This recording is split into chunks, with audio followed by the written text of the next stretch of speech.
Good morning, Sir Alden. Follower ako. Nag-follow ako. Pagka nag-appear sa kwanto, pero pinalo kaya. Okay. Dahil nga masyado akong concerned sa CKD. Tsaka yung Anong low carb. stage po ang CKD niyo? Nag-start yung creatinine ko tumaas noong 2022. Okay. May pag-retire ko. Nag-retire ako ng 58 years old. Nag-active ako lifestyle ko. Active naman ako nag-biking. Okay. After 1 year, sa bike ko kung saan ako nakakarating, palagi ko nag-inom ng yung pain reliever. Pero matagal na ako nagpi-pain reliever dahil sa sinusitis ko, yung sinus pressure.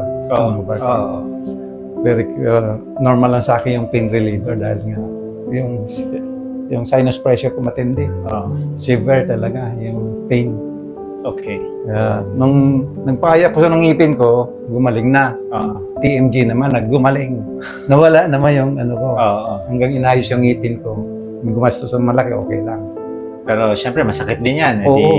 Nagtitake din kayo ng pain meds. Pero ngayon, wala na akong iniinom na pain reliever. Okay. Gawa ng So, noong 2022, ito ang na, Rhea nyo is, 194. Bagsak lahat. Pero active ako sa medical ko palagi akong pasadong. Itong 2022, yan talaga naglabasan na lahat. 2022. So, 2 years na ako nagme-medication ngayon. Okay. 2 years ago. 2 years na. Pero kailan kayo nag-start na mag-low carb? Nag-low carb na ako nung 2022 rin, 2022, April. Pero nagbalik na naman. Kaya lang, kasi may siguro hindi ako makatulog. Sinabay ko rin yung low carb ko. Okay. Kaya pumayat naman ako. Okay. Tapos, may mga nararamdaman kayo mga discomfort? Wala, hanggang bumaba lang yung hemoglobin ko na hilo lang ako. Okay. Rhea nyo, tumaas pa, tumataas, September 2022, mababa na hemoglobin ninyo. Okay. So, nagpa-clearance pa kayo sa Opta, Euro. Okay. October.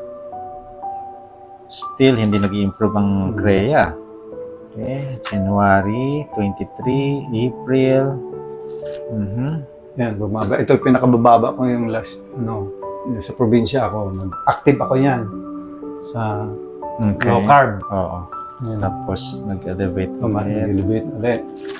Pero mataas ng HbA1c niya, no? Pero nung nag-low carb ako, na normal na naman, bumaba August na to.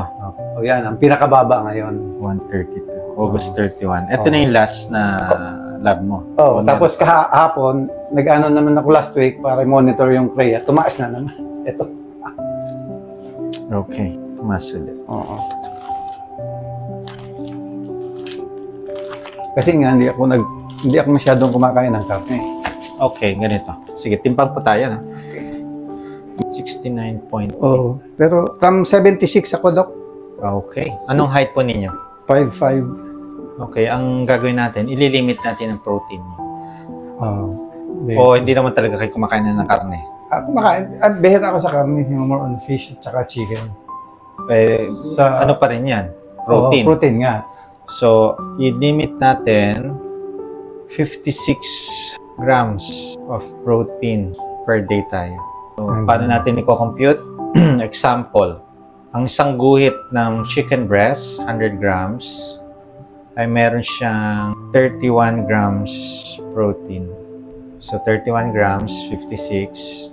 Meron ka pang 25. So, pwede ka mag-add ng isang 50 grams pa ng chicken breast. Nasa 15.5 yan.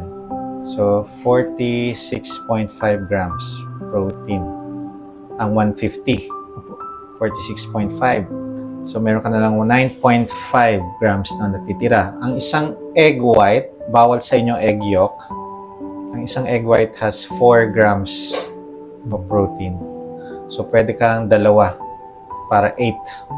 So, that's 8 grams protein